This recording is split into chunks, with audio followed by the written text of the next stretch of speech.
우주의 본질과 이 모든 근본적인 질문들을 이해하기 위해서는 우리는 의식의 범위와 규모를 확장해야 합니다.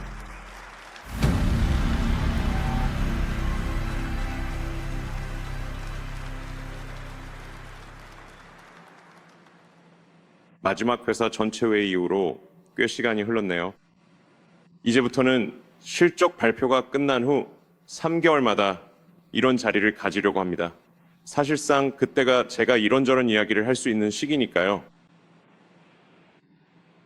그럼 본격적으로 인류의 우주 시대를 열어가고 있는 스페이스X의 창립 초기부터 현재 이르기까지의 놀라운 역사를 차근차근 훑어보는 것으로 오늘 이야기를 시작하겠습니다. 가끔은 전체적인 이야기를 되돌아보고 그 이야기의 다음 장이 어떻게 되길 바라는지 생각해보는 것이 좋다고 생각합니다.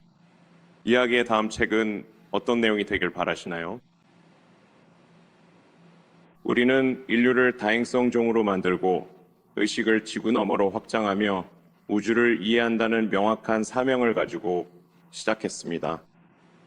우주를 이해하려면 직접 나가서 탐험하고 다른 행성들을 보고 궁극적으로는 다른 항성계까지 가봐야만 합니다. 상상할 수 있는 가장 고무적인 미래 중 하나는 우리가 별들 사이에 나가서 외계 문명을 만나거나 100만 년 동안 지속되었지만 1000만 년 전에 멸망한 문명의 유적을 탐험하는 그런 미래라고 생각합니다.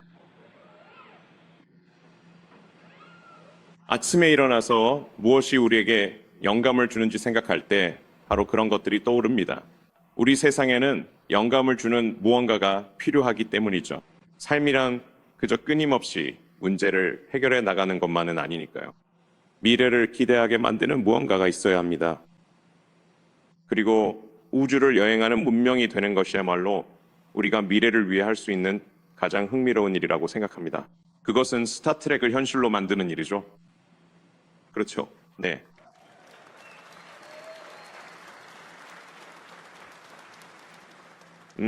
우리가 처음 시작했을 때가 바로 이랬죠. 네. 그래서 잘 모르겠네요. 마리아치 밴드를 하나 더 불러야 할지도 모르겠어요. 이번 연말 파티에는 이걸 기념해서 마리아치 밴드를 많이 부를 생각입니다. 하지만 이게 시작 당시 스페이스X의 전부였죠. 엘세군도에 있는 작은 창고 하나였죠. 그리고 펠컨 일이 있었고요.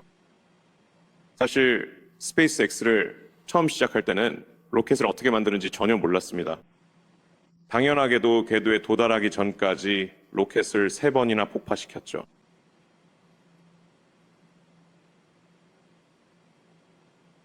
지금 와서 보면 거의 귀엽게 보일 정도예요.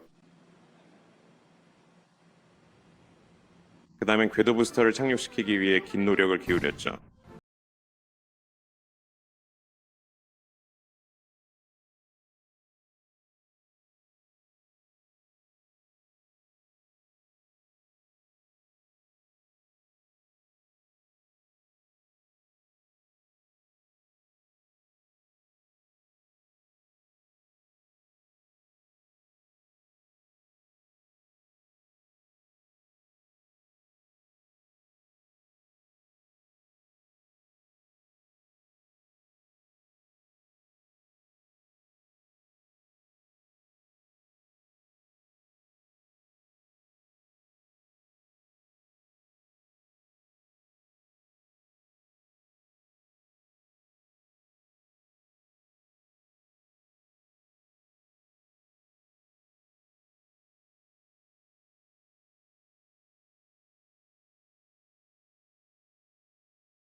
궤도 부스터를 착륙시키고 다시 비행하게 만드는 방법을 알아내는 건 쉽지 않았습니다. 하지만 시간이 지나면서 점점 능숙해졌죠.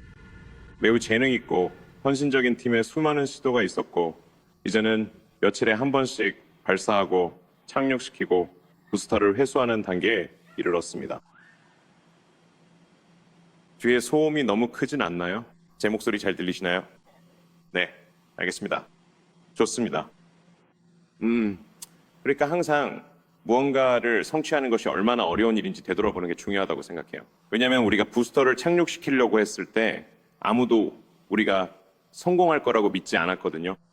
그리고 항공우주 업계의 수많은 전문가들이 저에게 말했죠. 그건 당신은 절대 성공하지 못할 거라고, 설령 성공한다 하더라도 아무도 그 로켓을 사지 않을 거라고 했죠. 그러니까 사실상 중고 로켓을 말이죠. 사실 그건 말이 안 되는 소리예요. 왜냐하면 비행기는 항상 재사용되니까요. 솔직히 말해서 저는 첫 비행을 하는 항공기보다는 1000번째 비행을 하는 항공기에 타고 싶거든요. 그래서 우리는 명칭을 비행 검증된 부스터로 바꿨죠. 그게 사실이니까요. 그래서 펠컨 헤비를 성공시켰죠. 스타쉽이 운용되기 전까지는 세계에서 가장 강력한 로켓이었으니까요. 적어도 운용 가능한 로켓 중에서는 말이죠. 네. 그리고 네. 벌써 700번째 비행을 앞두고 있다는 게 정말 놀랍습니다. 그래서 이건 펠컨 팀과 발사팀 그리고 제조팀의 놀라운 노력을 입증하는 아주 큰 증거라고 생각합니다.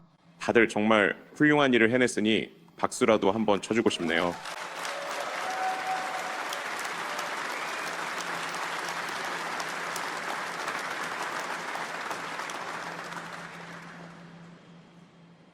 보이죠? 그리고 물론 이건 정말 클래식하죠. 참고로 저는 이 비행이 실패할 거라고 완전히 예상했었습니다. 그러니까 저게 제가 LA에서 한 3년 정도 타고 다녔던 차예요. 그리고 저는 생각했죠. 펠컨 헤비의 첫 비행이니까 아마 실패하겠지. 하지만 지루한 걸 싣고 싶지는 않아. 그러니까 제 생각에 보잉 같은 곳이라면 아마 콘크리트 블록 같은 걸 실었을 텐데 그건 정말 지루하잖아요. 그래서 우리는 스타맨을 태워보냈고 그는 여전히 저 위에 있습니다. 그 차는 지구와 화성 사이를 공전하고 있으니까요. 그리고 제 생각엔 최소 1000만 년은 저 위에 떠 있을 겁니다.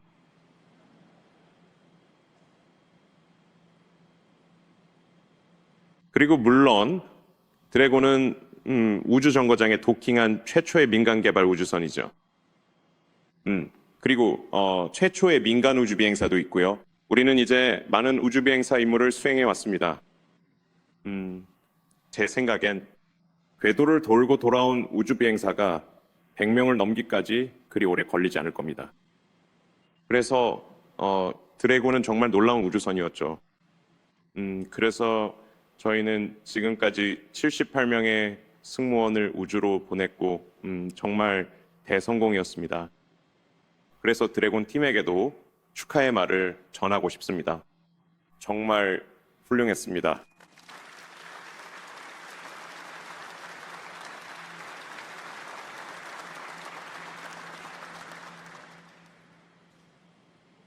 그리고 스타링크는 뭐랄까, 만약 자주 비행할 수 있는 로켓이 있다면 무엇을 실어 보낼까 하는 거죠. 그래서 스타링크 팀은 아무것도 없는 상태에서 전체 글로벌 인터넷 시스템을 구축했고 이것은 역사상 최초의 고대역폭 글로벌 인터넷 시스템입니다. 그리고 저는 사실 앞으로는 아마도 저는 아마도 인터넷의 상당 부분을 담당하게 될 것이라고 생각합니다. 사실 저는 결국 모든 인터넷 트래픽의 90% 이상을 스타링크가 처리하게 될 수도 있다고 생각합니다. 정말 놀라운 생각이죠? 네.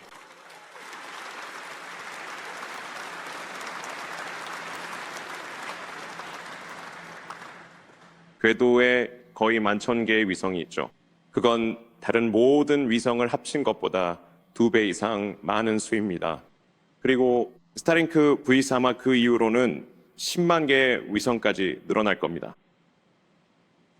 정말 대단한 일이죠. 우주의 인터넷을 구축하는 것. 그러니까 우주의 인터넷 전체를 다시 만드는 것은 모든 하드웨어와 소프트웨어를 포함해서 정말 어려운 일인데, 그럼에도 불구하고 팀이 해냈습니다. 스타링크 팀에게 정말 큰 축하를 보냅니다.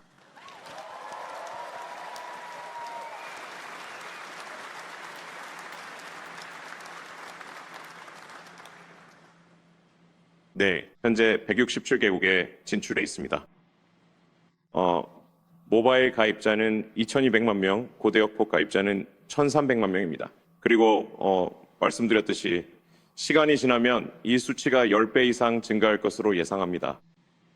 그리고 장기적으로는 아마도 사실 클라우드 플레어가 최근에 언급했는데 현재 성장세를 바탕으로 볼 때 AI 트래픽이 5년 안에 인간의 인터넷 트래픽보다 1000배 더 많아질 것이라고 합니다.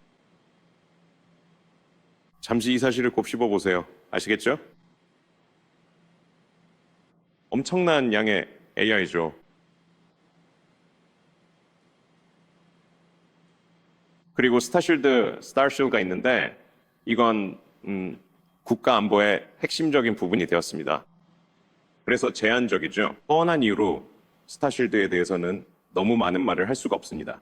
왜냐하면 아시다시피 1급 기밀 같은 거니까요. 하지만 스타쉴드 팀은 정말 놀라운 성과를 냈고 이제 미국 국가 안보의 핵심적인 부분이 되었습니다. 축하합니다.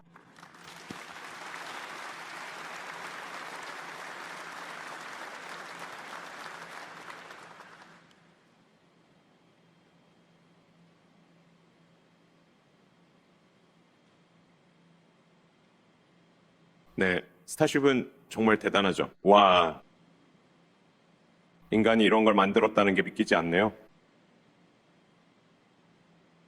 미래의 AI는 뒤돌아보며 인간치고는 꽤 괜찮았네 라고 말할 것 같아요. 네, 그렇습니다. 그러니까 스타쉽은 분명히 엄청난 우주선입니다.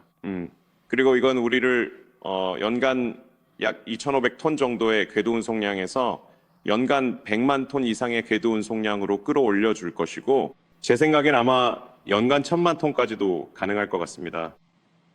정말 상상조차 할 수 없는 수치입니다. 하지만 스타쉽으로 연간 100만 톤 이상, 아마 1,000만 톤 가까이 궤도로 운송할 가능성이 매우 높다고 봅니다. 이건 뭐 아시다시피 정말 상상을 초월하는 수치죠. 하지만 달이나 화성, 그리고 그 너머의 문명을 건설하려면 바로 그 정도의 수송량이 필요합니다.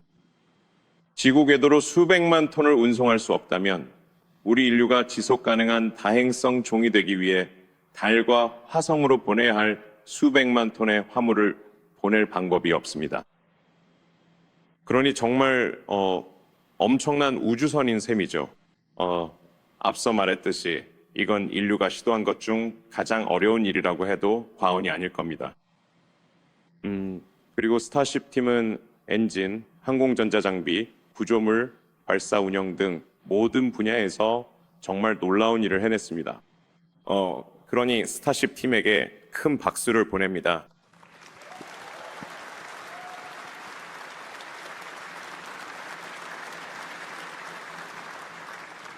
그렇다면 스페이스X의 AI는 앞으로 어떤 방향으로 나아가게 될까요?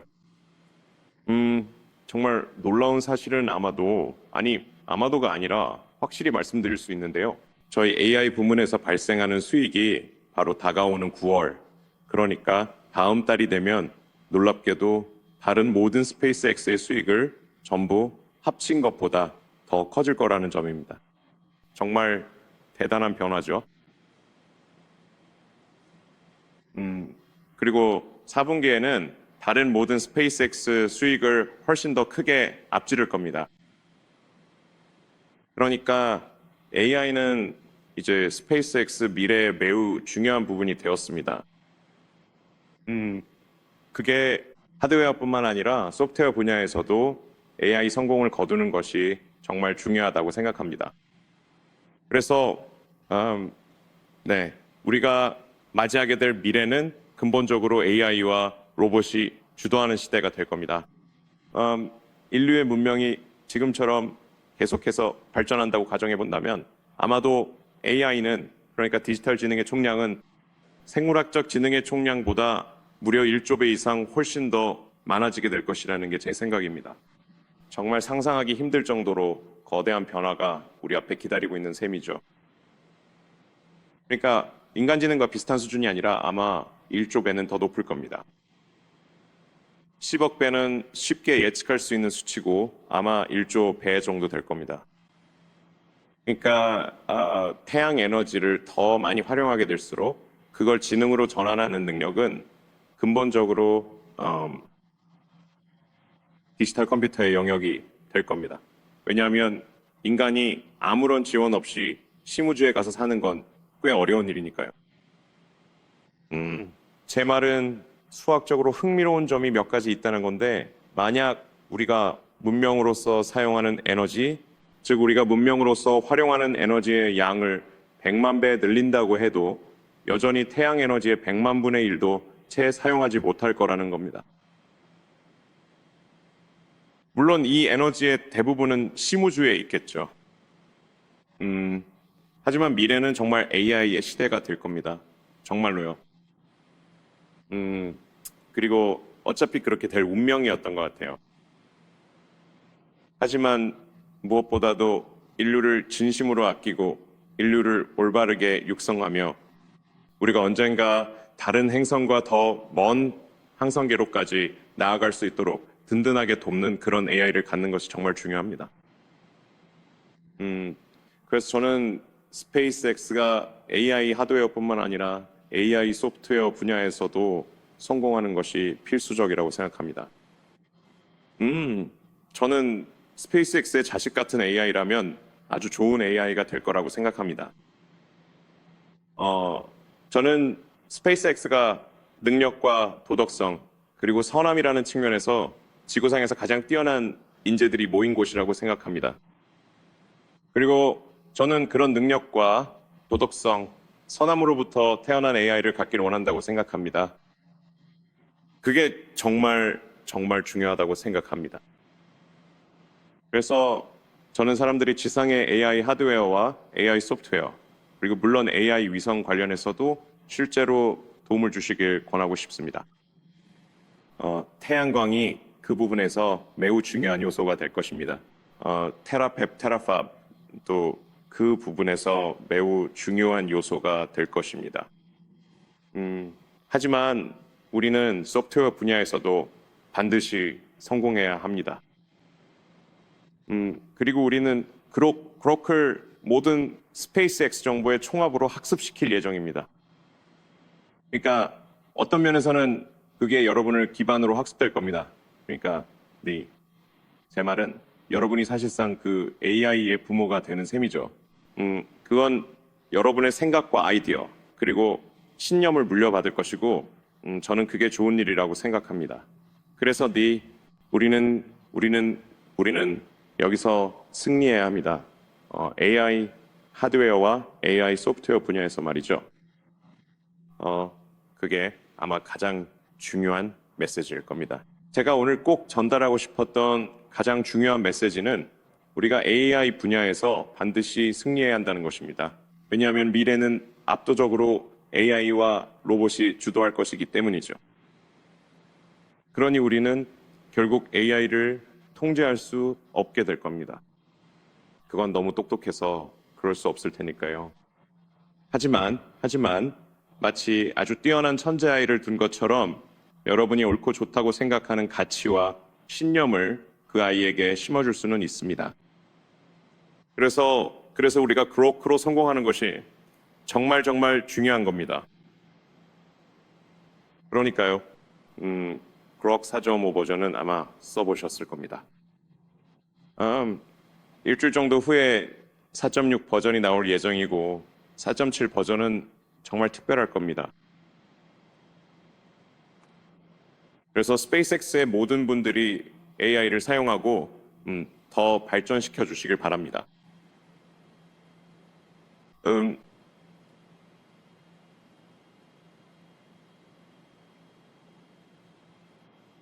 어, 우리는 이미 세계에서 가장 강력한 AI 학습 클러스터를 구축했습니다. 그리고, 그리고 이건 우리가 내년 말까지 예상하는 건 지금까지 해온 것보다 약 10배는 더 많은 수준입니다. 이건 우주 AI를 위한 매우 중요한 연습이 될 겁니다. 그리고, 어, 그리고 저는 AI 학습은 계속 지상에서 이루어지겠지만 AI 추론, 그러니까 AI의 일상적인 사용은 우주에서 이루어질 거라고 생각합니다. 그래서 내년 말까지 10기가와트 달성을 목표로 합니다. 이건 와트당 가치가 얼마냐에 따라 달라지겠죠. 만약 와트당 가치가 아마 30달러에서 50달러 정도가 된다면 내년 말까지 10기가와트의 AI를 가동할 경우 연간 3천억에서 5천억 달러의 수익이 발생한다는 의미입니다. 엄청난 숫자죠. 음,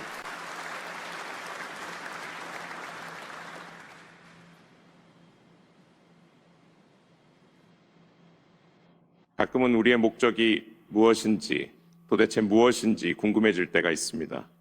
어쩌면 우리의 목적은, 인류의 목적은 별의 지성, 즉 지각을 가진 태양을 탄생시키는 것일지도 모르죠.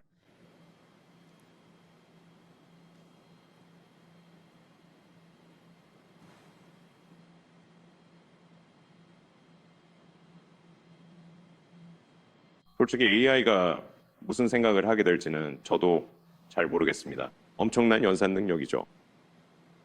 하지만 제 생각엔 이게 문명 진화의 다음 단계가 아닐까 싶습니다. 태양의 힘을 활용하는 건 말이죠. 그러니까 카르다 쇼프라는 물리학자가 있었는데요. 그는 어떤 문명을 평가할 때 그 문명이 행성의 에너지를 대부분 활용할 수 있는지 아니면 태양의 에너지를 대부분 활용할 수 있는지 혹은 은하계와 그 너머의 에너지를 대부분 활용할 수 있는지에 따라 구분할 수 있다고 주장했습니다. 그러니까 결국 그렇게 될 겁니다. 그리고 우리는 그걸 해낼 거고요. 그러니까요.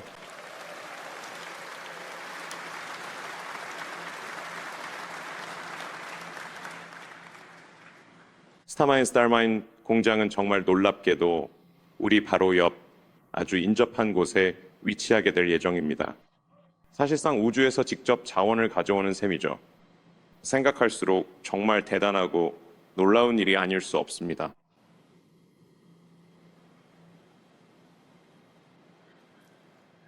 그래서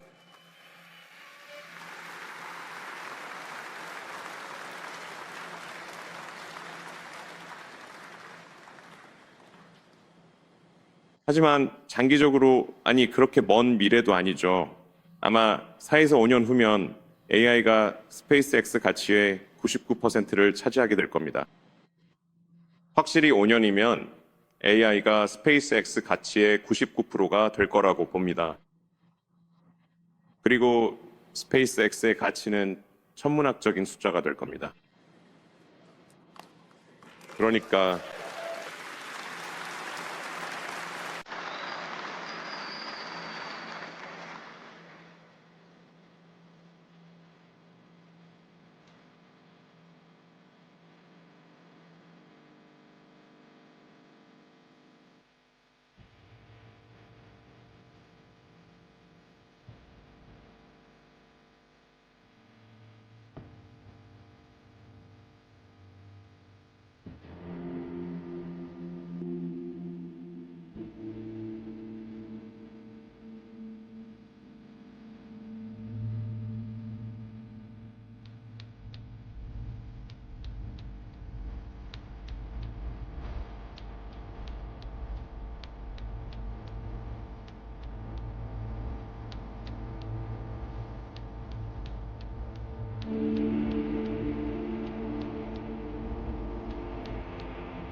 이게 바로 흥미로운 이게 바로 흥미로운 미래. 정말 흥미로운 미래라고 할 수 있죠.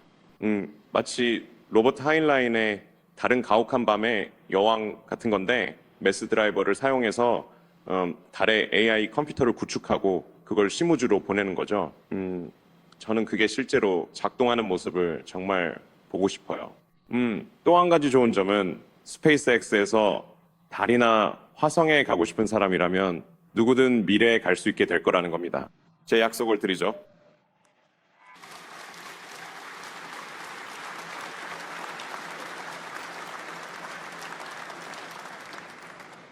달에서 파티를 하면 정말 재밌을 것 같지 않나요? 정말 신나게 방방 뛰어다니면서 말이죠. 참 보기 좋네요. 그러니까 제 말은요. 방금 말씀하신 내용이 제가 평소에 생각하던 부분과 아주 정확하게 일치한다는 그런 뜻이라고 보시면 됩니다.